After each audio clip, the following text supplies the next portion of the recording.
Atuamos na área de legalização.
Olá, boa tarde.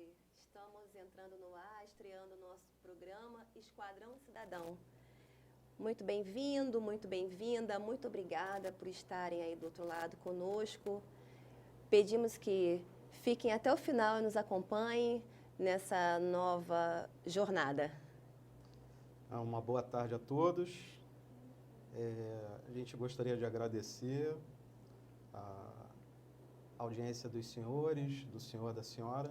Espero que seja muito bom, espero que esse encontro nosso seja proveitoso e que possamos, ao final, acrescentar alguma coisa na vida das pessoas, que esse é o nosso objetivo. Bem, num primeiro momento, gostaria de nos apresentar, porque nós estamos chegando hoje com o programa para que os senhores possam saber quem somos nós, de onde viemos, o que fazemos e qual é o objetivo do nosso programa. Bem, eu sou Simone Soares, sou pedagoga licenciada pela Universidade do Estado do Rio de Janeiro, com especialização em psicopedagogia clínica e institucional, trabalhando já nas duas áreas, e também com especialização em gestão. Dr. Júlio, formado em Direito pela Universidade de Brasília, pós-graduado em Direito Penal e Processo Penal pela Universidade Cândido Mendes, fez mestrado em Segurança Pública no Instituto Universitário de Polícia Federal Argentina e foi professor de Direito Penal e Responsabilidade Civil nas Faculdades Integradas do Planalto Central. Isso tudo mesmo? Isso tudo, está dizendo aqui no currículo. Olha, é uma alegria estar aqui, né, com você, Simone, nessa tarde, né, acompanhado dos nossos telespectadores, né. Quero, inicialmente, apresentar o objetivo do programa. Mas por que um advogado e uma pedagoga, né, estão na frente das câmeras e, de alguma forma, se expondo? Com que finalidade, né? A finalidade que a gente está aqui é muito simples, é ajudar as pessoas. Mas por quê? Vocês têm um viés político, o programa tem uma conotação política, existem políticos bancando isso? Não. Antes de sermos profissionais liberais, nós somos seres humanos. E realmente a gente está percebendo a degradação da sociedade brasileira, né? E, nesse sentido, a gente olhamos um para o outro e falamos assim: olha, nós precisamos fazer alguma coisa pelas pessoas. Nós precisamos dar uma palavra, usar os nossos conhecimentos de alguma forma, né, para ajudar essas pessoas, né, para aumentar o nível de cidadania das pessoas, para ajudar, enfim. né? Então, o objetivo é esse. Vocês vão nos ouvir falar aqui de várias coisas, né? A gente vai falar, lógico, eu na minha área, a Simone na área dela. Vocês vão ouvir muito falar de crianças, adolescentes, sobretudo aqueles portadores de necessidades especiais. Porque qual é o nosso objetivo?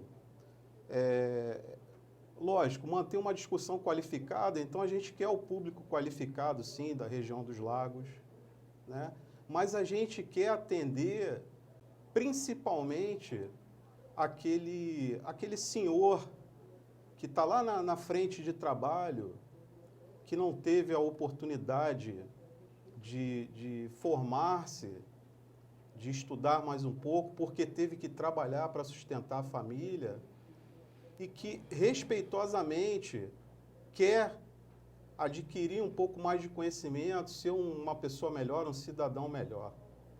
Então, a gente vai ter muito orgulho de ouvir, de repente, uma pessoa mais simples do povo falar para a gente, olha, poxa, muito obrigado, aquilo que a gente tenha dito aqui uma frase para aquela pessoa, que serviu para aquela pessoa, já vai ser muito, muito importante para a gente, né?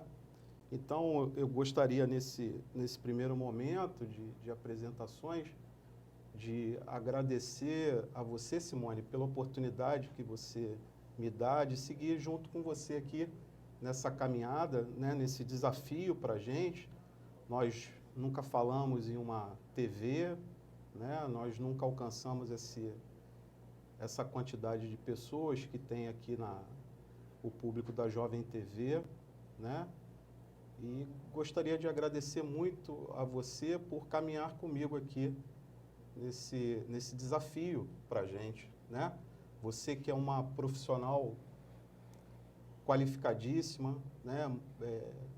Muito preocupada com a situação das famílias, com a situação das crianças, dos adolescentes, sobretudo aqueles portadores de necessidades especiais, porque temos também na nossa família, né, portadores de necessidades especiais, temos idosos, né, temos os hipossuficientes.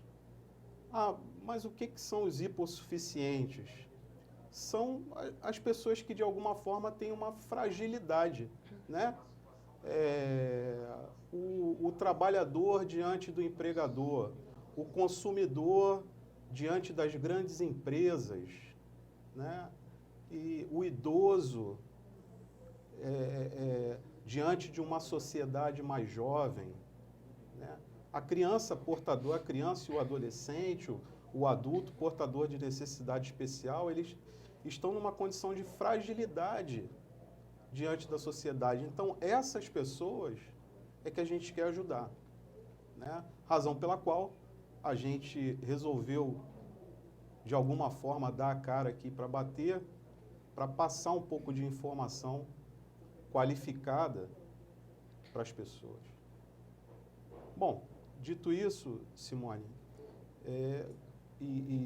amigos, eu gostaria que você, né, eu asseverei preteritamente que você é psicopedagoga. Sim. Né? Uhum. E eu gostaria de saber, gostaria que de alguma forma nesse primeiro programa, você nos falasse, nos brindasse com os conhecimentos, né? A pessoa que está em casa muitas vezes não sabe o que é uma psicopedagoga. Qual é a função que ela teria numa família, no auxílio a uma família, no auxílio a crianças, né? E eu gostaria que nesse primeiro momento você externasse isso para a gente. Sem dúvida, doutor Júlio. A gente recebe algumas pessoas lá no consultório e muitos pais vêm, mas o que faz uma psicopedagoga? O que é uma psicopedagoga?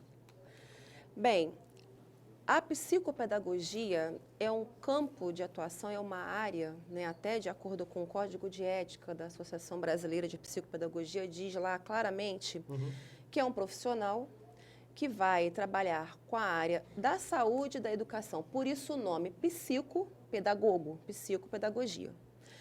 Ou seja, é aquele profissional que vai trabalhar com as dificuldades da aprendizagem, mas levando em consideração, obviamente, as questões emocionais da criança, porque a criança não chega para você, só tem uma dificuldade na aprendizagem. Ela é um ser completo, é uma visão que a gente fala dentro da educação, holística, né? É uma visão geral da criança. Então, o psicopedagogo é aquele profissional que vai buscar atender para sanar, na medida do possível, a dificuldade da aprendizagem daquela criança. Então, há de se considerar todas essas questões, né?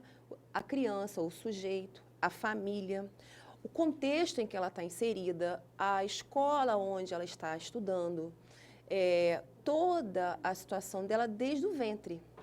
Porque é importante, né, a gente lembrar isso, as famílias, né, as mães, os pais, toda a família, que a preocupação com a aprendizagem, a neurociência hoje fala muito isso, né, e isso não é novidade para quem está nesse campo de atuação, que a preocupação com a aprendizagem do meu filho, ela vem da concepção, desde a barriga. Então, ali a criança já começa o processo de formação cerebral. Então, há de ter uma preocupação desde ali. Muitas coisas, a gente que atende já, né, eu já há mais de 20 anos lidando com essas crianças, com essas famílias que têm essas necessidades, vem, às vezes, quando a gente faz uma anamnese, ou seja, quando a gente puxa o histórico da criança, vem desde lá, a gente vê que é uma situação que vem lá da concepção. Então, é muito importante, muito preocupante. Então, o psicopedagogo vai trabalhar nesse sentido, em que a gente vai fazer a intervenção, né, ou a prevenção diante de uma situação da dificuldade da aprendizagem, né? Isso é muito importante isso que você está falando, porque, assim, eu que sou leigo e acredito que muitos dos nossos telespectadores, né, as famílias não têm conhecimento Sim. desse tipo de informação e acham muitas vezes a criança, de alguma forma, está sendo preguiçosa, não quer fazer as tarefas e tudo mais, e de forma que essas informações iniciais são extremamente importantes e relevantes, né? Sim, aí dentro do que você me perguntou, das dúvidas, né? O que faz um psicopedagogo, onde ele atua? O psicopedagogo vai atuar tanto na instituição, né, na escola, como na clínica e também no hospital. Então, a gente tem esses três campos de atuação. Quem é o público, né? Quem ele atende? A criança, o adolescente, o adulto e o idoso, na parte de reabilitação. Né?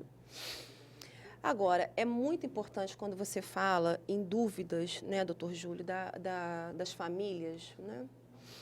Com relação ao que nos preocupa quando a criança chega para a gente no consultório e que a família geralmente está muito aflita, né? Principalmente quando a gente está naquele processo de investigação, que ainda não se tem um diagnóstico fechado.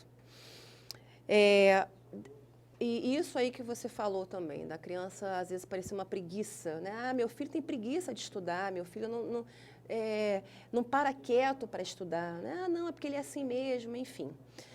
É importante que as famílias entendam, que tenham um pouco de paciência nesse sentido, porque a criança sinaliza a dificuldade, a criança sinaliza que ela pede socorro, né? Desde pequena.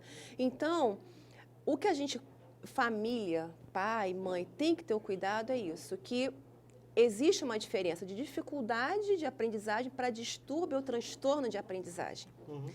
Dificuldade para aprender alguma coisa todos nós temos. É verdade. Por exemplo, Quando eu era criança, meu pai comprou uma bicicleta, eu não sabia andar de bicicleta.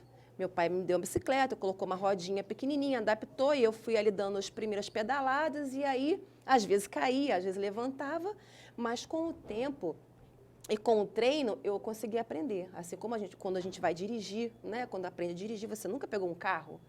É mais ou menos assim.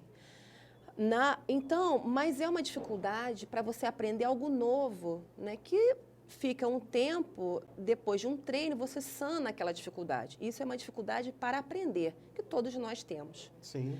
Agora, o distúrbio, o transtorno da aprendizagem é uma coisa já biológica, é patológico. Uhum. E eu, pai, e eu, mãe, o que eu tenho que ficar atento em relação a isso, ao sinal que nem sempre o fato da criança chegar em casa, não saber fazer uma atividade, ela não parar quieta, ela ficar desatenta, ela está ali fazendo uma atividade, mas parece que ela está em outro mundo, né? Tá vendo? Meu filho, como eu já ouvi de muitos pais, meu filho parece estar viajando, está em outro planeta. Atenção aos sinais. Hoje, no programa, com o nosso objetivo de ajudar, eu vou listar algumas coisas para que os pais fiquem atentos. Alguns sinais, né, de alerta, já acender aquela luzinha amarela, opa, alguma situação aqui está acontecendo que é além da dificuldade, que é uma coisa recorrente, ou seja, uma coisa que está se prolongando demais, está se insistindo demais na vidinha acadêmica da criança. A criança tem uma certa idade, já era para ela estar com tal habilidade desenvolvida e ela ainda está muito aquém, né, em relação ao conteúdo, ao sistema, à estrutura pedagógica onde ela está inserida. Então, esses são os sinais que a gente tem que ficar muito atento, porque pode ser uma situação de não só de uma dificuldade, e sim de um distúrbio ou de um transtorno, que aí sim é necessário a gente fazer uma avaliação.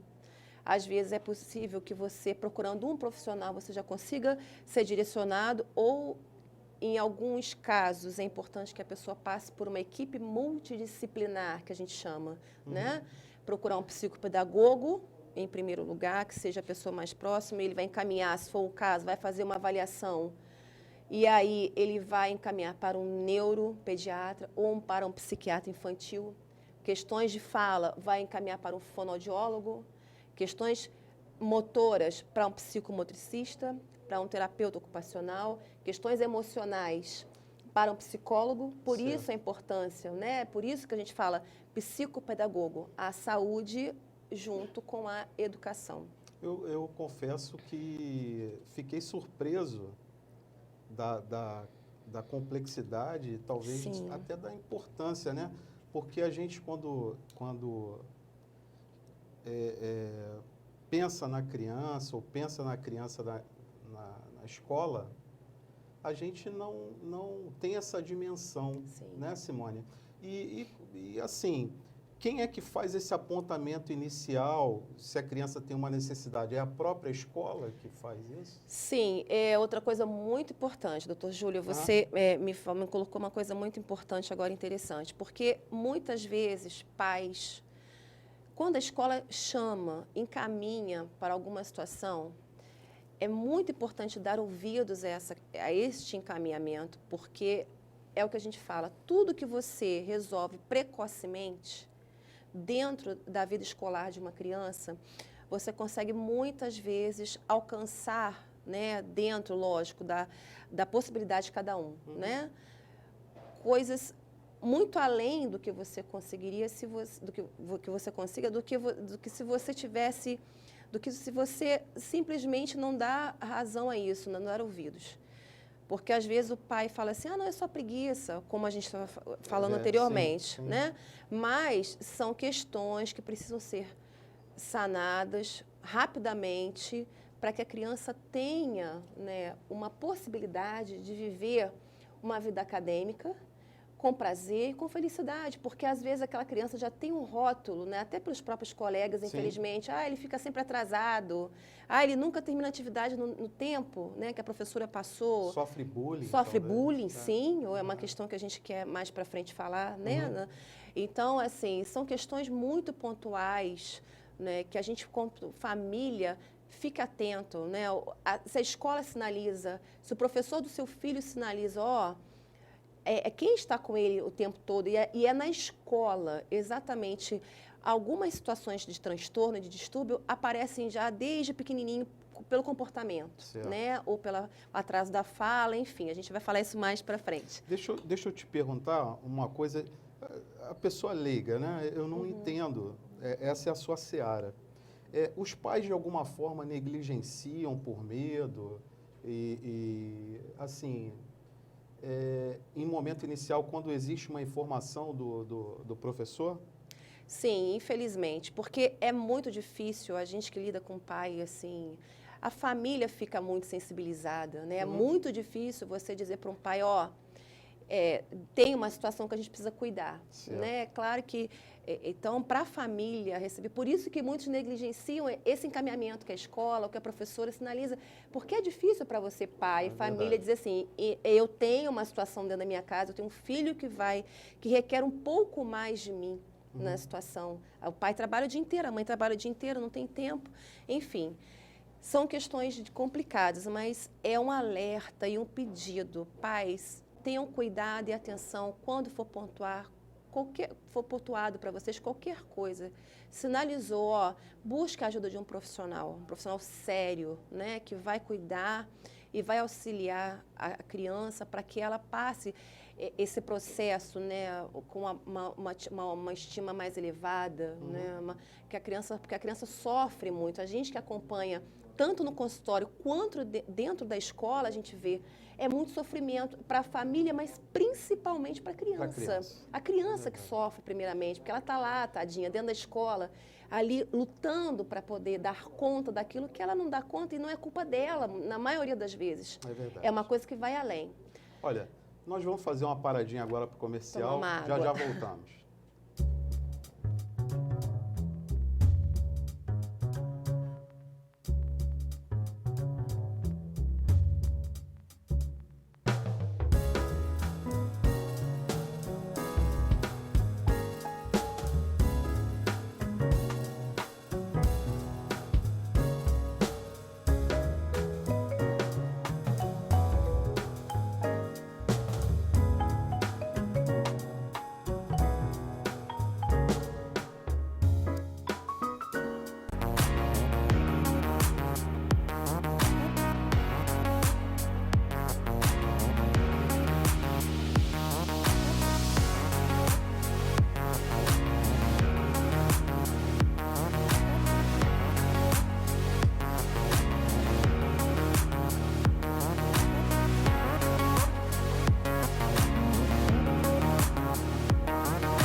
Colégio Futuro, educando com Cristo.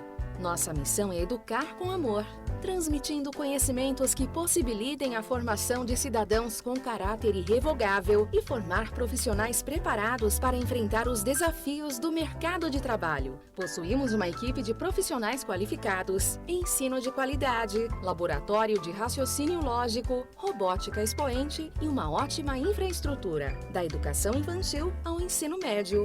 Unidade Zen, Jardim Esperança, Parque Burle, Caminho de Búzios, Búzios, São Pedro e Araruama. Aqui no Colégio Futuro, seu filho é nosso filho também. Venha fazer parte da nossa família.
Boa tarde, voltamos. Bem, no primeiro bloco nós conversamos a respeito, né, das questões, doutor Júlio, das famílias, da interação, o que faz um psicopedagogo, qual a função, onde ele atua e com quem. E como a nossa preocupação é alertar, né, os nossos espectadores, as pessoas que estão acompanhando pelo Facebook também, da importância, né, quando a gente fala de as dificuldades da aprendizagem, e eu gostaria de deixar alguns alertas para as famílias, quando a gente fala que a criança sinaliza a situação e como é importante eu, pai, eu, mãe, ficarmos alertas com relação a essa situação, porque, como a gente falou no bloco anterior, quanto mais precocemente nós diagnosticarmos alguma situação, né, a gente, quando chega no consultório, sempre torce para que não tenha, mas se tem, vamos tratar.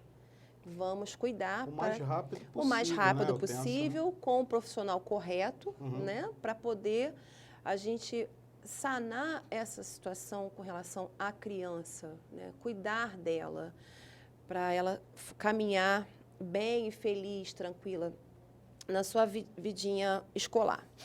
Então, eu queria deixar alguns sinais para os pais, né, quem está em casa aí, ou até no trabalho, quem está acompanhando pelo Facebook, caneta e papel na mão, porque às vezes quer anotar alguma coisinha, são os sinais de alerta, né, que a criança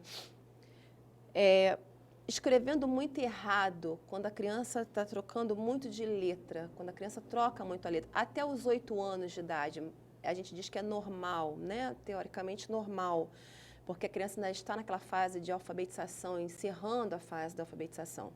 Então, a criança ainda está escrevendo, algumas trocas de letra são consideradas ainda normais, mas a partir dessa fase de alfabetização é uma preocupação, essa insistência da troca de letras. Então, essa escrita errada... É um sinal, né? É um sinal. Lendo com muita dificuldade, né? Meu filho está silabando demais, ele não está reconhecendo o som, ele não reconhece as letras, ele não identifica, já numa idade também, que ele já passou por esse processo de alfabetização, né? Por isso que a gente fala que o processo de alfabetização é um processo crucial, é um momento muito importante, porque dali, qualquer lacuna, muitas vezes no consultório, doutor Júlio, chegam crianças que a gente investiga, encaminha, e aí vai ver, graças a Deus não tem nada de distúrbio, não tem transtorno, não tem nada. É uma má alfabetização. Então, eu gosto muito de alertar, porque às vezes uma lacuna que você deixa, uma construção mal feita lá na alfabetização, a criança vai carregar pela vida toda dela, e à medida que as séries vão avançando, que a dificuldade vai aumentando, ela não consegue progredir por causa de um probleminha, de uma coisa mal feita no início, lá na alfabetização. Isso. Interessante. Às vezes leva para o médico entra com uma situação medicamentosa, às vezes entra com remédio, às vezes é desnecessário. A gente investiga, e na intervenção a gente percebe que não tem nada do ponto de vista neurológico, nada cognitivo. É uma coisa. Isso é uma coisa também importante falar. Então, lendo com muita dificuldade, para além da idade que a criança já teria que estar lendo fluentemente. Então, esse é um outro sinal importante. Compreendendo pouco do que lê, né? Às vezes a criança lê o enunciado, já foi alfabetizado, mas ele lê e não consegue entender de maneira nenhuma. É uma dificuldade, assim, homérica, não consegue ultrapassar aquilo ali. Leu uma vez, leu duas, leu três, não consegue juntar, não consegue compreender, não consegue passar para o papel, a interpretar o que ele está querendo de um texto, um enunciado. Isso é uma outra coisa muito séria também, que a gente tem que ficar muito atento. A dificuldade com cálculo, né, compreensão matemática, raciocínio lógico. Matemática já é muito difícil. Matemática, para a gente, para o adulto, né? Então, para a criança, eu penso que é pior, né? A matemática é o que a gente chama de brinca, né? O bicho-papão, né? Assim, o bicho-papão, todo mundo tem medo. Mas existe também um tempo em que a criança precisa, no iniciozinho, né, da idade escolar dela, de um material concreto, ela vai fazer ali.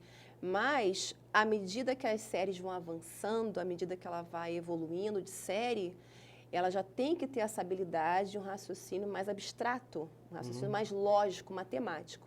Então, se ele apresenta uma dificuldade nisso aí, a gente precisa investigar. E cai naquilo que a gente estava conversando anteriormente. O pai, de repente, sem paciência, achando que o filho, você está com preguiça, não sei o quê, briga e chama atenção, eu acho que é pior para a criança, não é? Sim, sim. O pai trabalha o dia todo, a mãe trabalha o dia todo, chega em casa cansado, né? Os pais, então, às vezes, a criança está ali... Recebe aquela irritabilidade do pai, a falta de paciência. Sim. E que é justificável, em certo sentido, porque a pessoa laborou por 8, 10 horas, pegou um transporte público. Fora os problemas, né, que a pessoa tem que resolver. Claro. De repente, potencializa ali naquele exercício que está fazendo com a criança. Sim. Muitos pais, quando chegam no consultório, eles dizem, mas hoje está tudo mudado, né? Na escola ensina de um jeito que a minha geração aprendeu de outra forma, né? Então, eu não sei ensinar meu filho. E aí, é o que o doutor falou, perde a paciência, não tem, né? Mas, volto na mesma tecla. É uma questão que, se é recorrente, que se a criança já avançou para uma idade em que ela precisa já ter um raciocínio mais abstrato, matematicamente falando, a gente tem que investigar. É uma situação que é bom investigar. Que seja para dizer assim, graças a Deus não tem nada, mas pelo menos tira a dúvida para não virar uma bola de neve, que é o que a gente estava falando anteriormente, né? Para não prejudicar mais lá na frente. Outro sinal que a criança dá muito de situações que são importantes a gente repensar enquanto pai, mãe, professor também, né, no caso, a irritabilidade quando a criança está estudando. Mas não é uma irritabilidade simples ou uma pirracinha, né, que a gente fala, é uma coisa assim, muito grande, né, a criança potencializa extrema, né, aquela irritabilidade extrema para estudar. É outra coisa que a gente precisa estar atento, né, com essas questões. Passar mal dia de prova, né? A criança passa mal, sua, desmaia. Eu já tive casos de crianças desmaiarem quando criança, passei mal muitas vezes na prova, próxima prova, no dia da prova. Isso aconteceu comigo. Então, às vezes é uma questão, o que a gente falou, né? É uma questão pontual, que a gente precisa ver, porque, voltando na nossa fala do bloco anterior, a criança, ela é um ser completo. Ela é emoção, ela é cognitivo, ela é história, ela é família. Então, ela é o contexto escolar onde ela está inserida. Então, a gente precisa ficar atenta, porque é uma questão emocional, né? Pode ser uma coisa que está ali, a criança se esbarra numa dificuldade dela e isso cria um estresse emocional, a criança passa mal, então a gente precisa... E até uma barreira, eu penso, para o aprendizado. Sim, com certeza. Exatamente, cria exatamente isso aí. Esquece o conteúdo com muita facilidade. Não é esses apagões que a gente dá, às vezes, não. É esquecer mesmo, é como se ela não tivesse aprendido nada. É um branco que ela não consegue explicar.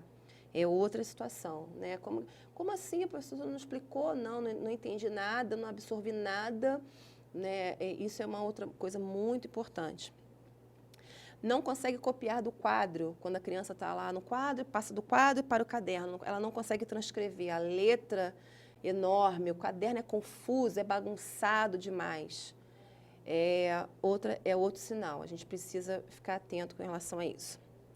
A letra, difícil de entendimento, né? A letra é tão difícil de entender, a caligrafia da criança, que às vezes nem a criança entende. Igual quando a criança está na escola, copia a agenda, chega em casa, nem a mãe, nem a criança, ninguém consegue entender o que está escrito para o dever de casa. É um outro sinal. É um outro sinal. A escrita com uma situação muito difícil de entender, né? Outra situação, um outro sinal, o relato de pouca atenção durante a aula, E em outros ambientes também, porque isso é muito recorrente, isso a gente ouve muito, eu ouço muito lá dos pais falando, parece que está no mundo da lua, né? Está viajando, né? Em termos, né? Os pais... É porque, em certo sentido, o pai não tem o conhecimento Não, técnico sim, sim. para perceber isso. Você coloca determinadas coisas aí e eu me pego tendo feito muitas dessas coisas que você está falando. Por isso a minha surpresa, e eu não sabia que era... O quão importante é o trabalho de vocês, né? O quão importante é você esclarecer para o público que nos assiste dessas nuances. Sim, né? sim. Isso, exatamente, são muitos detalhes, né? E a gente, por causa da correria que a gente precisa trabalhar, o pai precisa trabalhar, a mãe precisa trabalhar nos dias de hoje, né?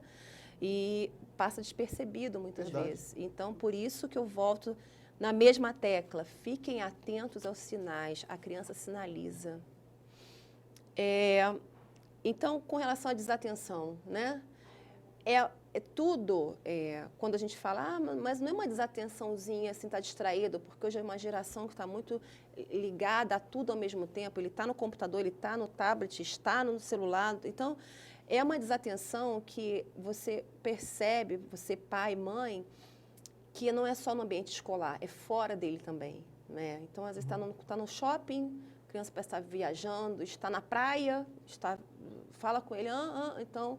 É uma desatenção que não acontece só. É claro que vai ser problemático na escola, né? Porque ali ele precisa estar atento, estar ligado no que está acontecendo para aprender e acomodar aquele conteúdo que ele está vendo. Sem dúvida. Criança não quer ir para a escola de jeito nenhum. É outra situação que a gente precisa ter atenção. Desmotivação e falta de interesse aparente, aquela apatia, nada que você faça tira a criança do lugar. Isso tudo que eu falo em relação à aprendizagem, né? Sempre a criança não quer saber, não quer fazer, é diferente de fazer pirraça, né? Aquela pirraça, né? É uma apatia, assim, terrível, né? Outra situação que a gente precisa ficar atento.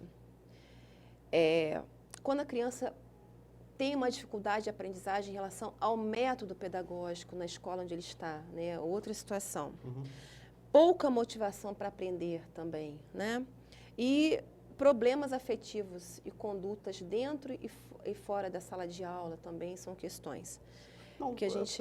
pode prosseguir, Simone. Fala mais, né? Eu percebo que você quer falar mais, a gente tem um pouco tempo, mas pode Não, prosseguir. E é muita, porque exatamente como o doutor falou, são nuances, são muitas coisas que a gente precisa... E como o nosso objetivo aqui no programa, né, é esclarecer cada vez mais para a população, para os pais. E eu já, como acompanho há muito tempo, as famílias sentam na nossa frente e é uma angústia muito grande, né? Os pais chegam muito angustiados, o que eu faço? Me ajuda? Então, assim, o que a gente puder fazer aqui, né, no nosso programa, para poder ajudar as pessoas, né, esse é o nosso objetivo. Então, esses são os sinais de alerta, a gente ficar atento enquanto família, né, para as coisas que a criança pontua para a gente. E saber que, volto na mesma fala, a criança é um ser, para ela aprender, precisa tudo estar em comum acordo, tudo estar em sintonia. O emocional dela, o cognitivo dela, a parte escolar, lá dentro do clima da escola dela, em família, né? Então, é um conjunto, né? São coisas que precisam andar muito amarradas, porque a criança, nós, seres humanos, somos um ser total, a gente não é só emoção, a gente não é só aprendizado. Se as coisas não estiverem andando muito em comum acordo, se alguma coisa estiver fora do foco, a aprendizagem não acontece, né? Então, o que a gente precisa é ter o cuidado com relação a isso. O que eu gostaria, nesse primeiro programa, além de esclarecer o que o doutor falou, o que o psicopedagogo faz, né, qual é a atuação, é de começar a dar essas dicas para as famílias desses sinais de alerta, porque é uma coisa que me preocupa muito, né? Passar despercebido, não dar conta disso o quanto antes para que a criança tenha a melhor assistência, seja com qual profissional que for, né? Que ela seja indicada. Simone, por falar em profissional, se as pessoas quiserem procurar os seus serviços, aonde elas encontram? Eu atendo aqui em Cabo Frio e em São Pedro, né? São Pedro. São Pedro da Aldeia, lá no nosso espaço, lá ali no centro de São Pedro, em frente à Prefeitura de São Pedro. Marques da Cruz, 86. Marques da Cruz, 86, sala 207, no segundo andar. E em frente à Prefeitura de São Pedro, próximo ao ponto final dos ônibus ali da Salineira, que é um ponto de referência bom também. Próximo ao Banco do Brasil, Próximo não ao é Banco isso? do Brasil, isso. E os bancos ali, ponto final em São Pedro. É o edifício Francisco Viviane. Francisco Viviane, fica isso. em frente à Prefeitura. Onde tem um cartório, exatamente, sim. isso, para facilitar. E você poderia deixar o telefone de contato para as pessoas que quiserem usar, enfim, procurá-la para os seus serviços? É possível? Claro, deixo sim. É o WhatsApp também. É 22, porque é aqui da região, 992470766, fácil. 992470766 no WhatsApp. Bom, gente, com isso a gente encerra esse segundo bloco.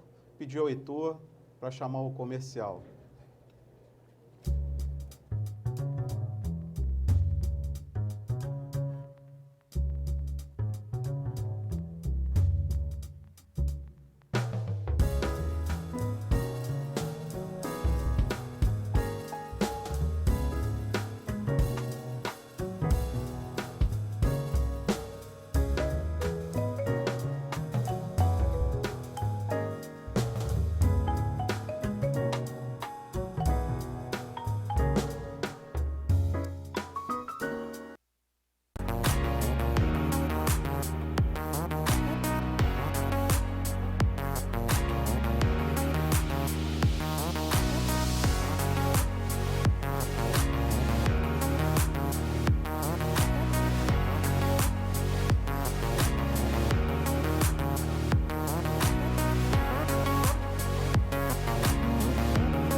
Colégio Futuro, educando com Cristo.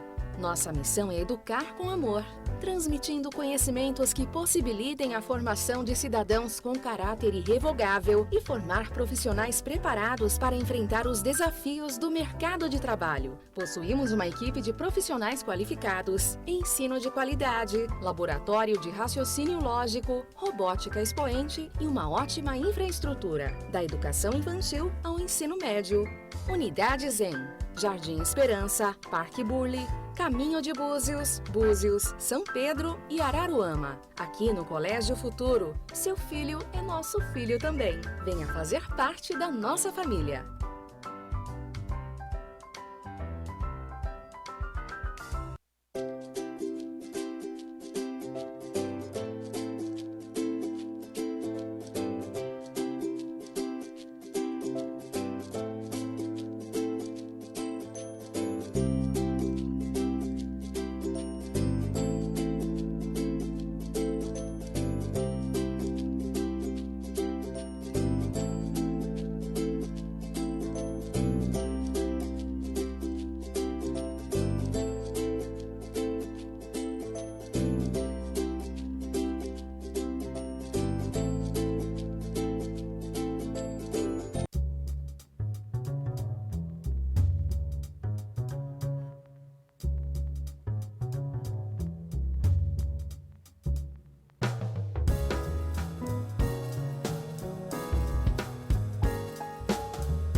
Bem, nossa preocupação com o programa é auxiliar o cidadão, doutor Júlio, em diversos setores da sociedade. Né? Quando a gente fala em educação, fala em direito, fala em cidadania. Bem, nós ouvimos muito falar, gostaria que o senhor pudesse nos esclarecer, dos setores em que a sociedade está dividida. Primeiro setor, segundo setor e terceiro. É a nossa dúvida. O senhor poderia, doutor Júlio, nos esclarecer essa divisão em sociedade? Como que a gente... Em primeiro momento,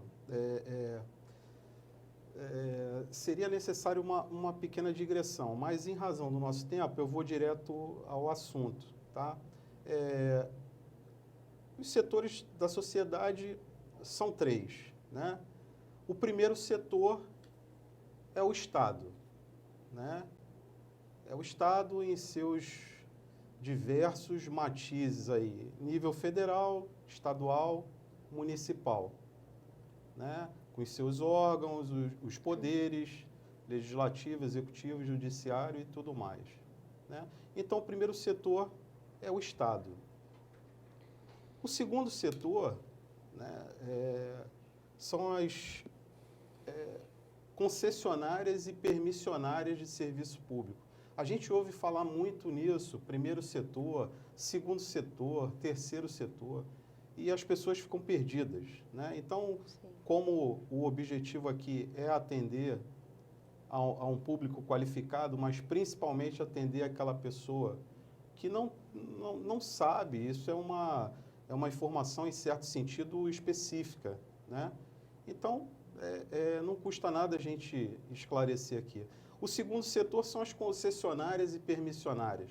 Quando a gente passa, por exemplo, pela Via Lagos, a gente está usando um serviço, uma concessão de um serviço público.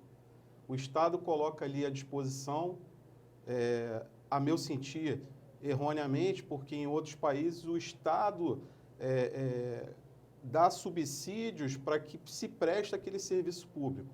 Aqui no Brasil, não. Aqui no Brasil faz-se uma situação, um leilão, quem dá mais leva aquele serviço ali, quem paga é o cidadão. Em outros lugares, não. Em outros lugares, o governo dá o subsídio para que aquela tarifa pública seja mais módica, seja um preço menor para a sociedade. Aqui não, a gente passa aqui pela Via Lagos, por exemplo, é R$ 20,60 no final de semana, um completo absurdo. Né? Então, qual é a palavra-chave do segundo setor? É tarifa pública.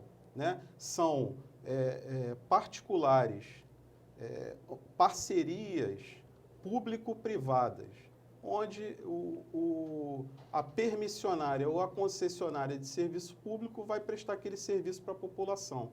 Na verdade, não está prestando serviço coisa nenhuma, está se locupletando e ganhando dinheiro às custas do povo, sacrificado. Porque você vai em qualquer lugar aí fora do Brasil, um pedágio são centavos. Né? Você vai ao Espírito Santo, é R$ 2. Então, tem alguma coisa fora da ordem. Né? E o terceiro setor, né, também é o segundo setor é uma parceria público-privada com fins lucrativos. Né? Então, há ali a tarifa pública e tem finalidade lucrativa. Né? O que já não acontece no terceiro setor. O terceiro setor, a palavra que pode definir o terceiro setor são as ONGs. Né? São as ONGs.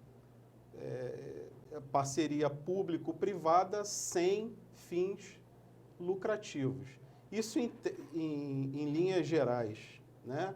Existem algumas nuances que é preciso dar conhecimento aí aos telespectadores que existem algumas nuances na lei que faz com que essa ordem seja desvirtuada. Entendeu, Simone? Sim. Infelizmente, a gente tem a sensação, enquanto operador do direito, que nós estamos diante de...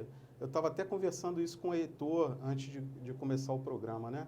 A gente tem a sensação de que a gente está diante de mágicos, né? A gente sabe que aquilo ali é um truque, né? Mas a gente não sabe como é enganado. Então, a população não é obrigada a ter conhecimentos jurídicos e muitas vezes é enganada. A pessoa está fazendo a mágica ali na frente dela, né? E ela está sendo enganada, né? Então, quer dizer, existe essa situação da ONG, né? Então, qual é a finalidade da ONG? Arrecadar dinheiro da iniciativa privada para fazer, para dar como retorno benefícios àquela sociedade, né? Vai tentar abrir uma ONG, vai tentar formalizar uma ONG. É uma burocracia tremenda, né? Você tem que passar pelo Ministério Público, você tem que juntar uma série de documentos. Será que a pessoa que tem, o pobre, tem condições de dispor de todo esse tempo e de todo esse dinheiro para formalizar uma organização não governamental? Quer dizer, é complicado, porque aí o pobre não tem condição, porque não tem tempo, precisa trabalhar, uma série de documentos, é uma burocracia danada. Mas uma outra pessoa que tem uma condição financeira melhor, um grupo de pessoas, um grupo político, ele se serve de um bom serviço advocatício e faz mais do que uma ONG, né? Porque existem as organizações sociais. Organizações sociais, eu chamo em regra de organizações sociais, mas são organizações sociais, Sistema S, OCIP, que é a Organização da Sociedade Civil de Interesse Particular. Quer dizer, são ONGs que são qualificadas, elas são guindadas à posição de organização social e aí podem receber dinheiro do poder público. Quer dizer, o pobre vai conseguir receber o dinheiro público?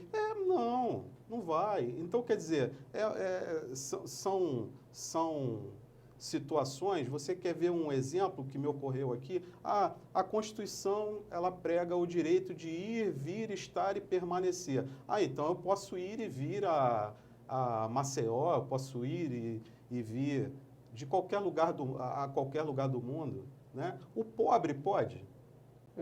A pessoa que ganha um salário mínimo, ela realmente pode ir, vir, ela pode estar e permanecer. Quer dizer, no seu trabalho ali, sendo explorado, enfim, né? Isso são questões muito, muito complicadas, porque, enfim, demandam um tempo muito grande para explicar, mas que são afetas, né, a população, e é preciso que se diga, porque senão a pessoa fica ali de frente para o mágico, o cara está fazendo toda vez o mesmo truque e a pessoa não sabe como é que faz. E cai ali, pô, que legal, então faz de novo aí, né?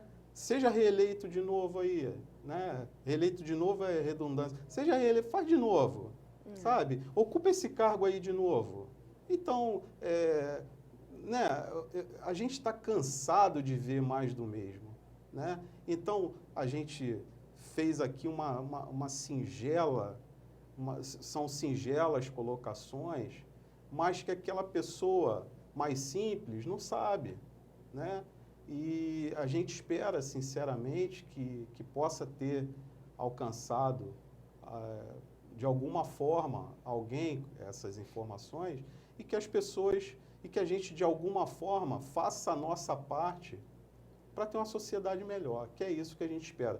A gente não tem pretensão política aqui, a gente não tem nada. A gente tem o desejo de ajudar, de mostrar algo novo. Eu também não estou aqui para criticar ninguém na seara a gente não está aqui para isso, né? Para discutir política local, nada. A gente vai falar sobre política de forma genérica, enfim, para Exemplificar. para ajudar, para esclarecer a população, mas não, vou apontar esse ou aquele, né? Então, em linhas gerais, é isso aí, Simone. Eu vou fazer as minhas colocações finais. Infelizmente, nosso tempo está acabando, né? Vou aproveitar para fazer uma nova divulgação do seu telefone. Do né? seu também? Não pode canalizar tudo para você, porque qualquer coisa você pode passar também para mim aí, né? E as informações. A gente quer agradecer a atenção, né, dos nossos telespectadores e a gente espera ter correspondido à altura, né, a possibilidade aqui de estar na casa de vocês, né, passando algumas informações que a gente julga relevante e espera, numa próxima oportunidade, estar com vocês de novo para continuar esse bate-papo, e informando, esclarecendo algumas coisas que a gente acredita que tem alguma valia. Tá bom, gente? Então, vou passar a palavra agora aqui para Simone. Uma boa tarde para vocês. Muito obrigado. Doutor Júlio, obrigada. Nós vamos continuar, se Deus quiser, na próxima sexta-feira, às 16h30. Muito obrigada por todos que estiveram aí do outro lado, nos acompanhando, como o doutor Júlio colocou, na nossa humilde vontade de acrescentar um pouco mais essa sociedade. E estamos à disposição dos senhores. Temos o nosso Facebook, Esquadrão Cidadão, é só procurar lá, Esquadrão Cidadão. Pode ir lá seguir nossa página. Simone, deixa eu passar meu site aí, então, né? Sim, O site do meu escritório é Dornelas, com um L só, dornelasdecastro.com. Quem quiser visitar o site, enfim, lá tem meu telefone. Se alguém precisar de alguma coisa, tirar uma dúvida, eu vou ter prazer em ajudar. E nós esperamos, então, na próxima sexta-feira, nesse mesmo horário, às 16h30, e continuaremos trazendo mais questões, né, doutor Júlio? Sim. Mais coisas relacionadas à educação, ao direito, à cidadania, né? Espero que tenhamos cada vez mais pessoas juntando-se ao esquadrão cidadão, para a gente formar um esquadrão mesmo, De né? pessoas do bem Muitas aí pessoas do bem lutando por uma sociedade mais digna, mais... E a gente quer ter visita também, né? Quer ter convidados, sim, né? nós traremos pessoas aqui, convidados. E é isso, que a gente possa, na próxima sexta-feira, estar juntos novamente. Um bom final de semana, bom descanso para todos. E até lá, se Deus quiser.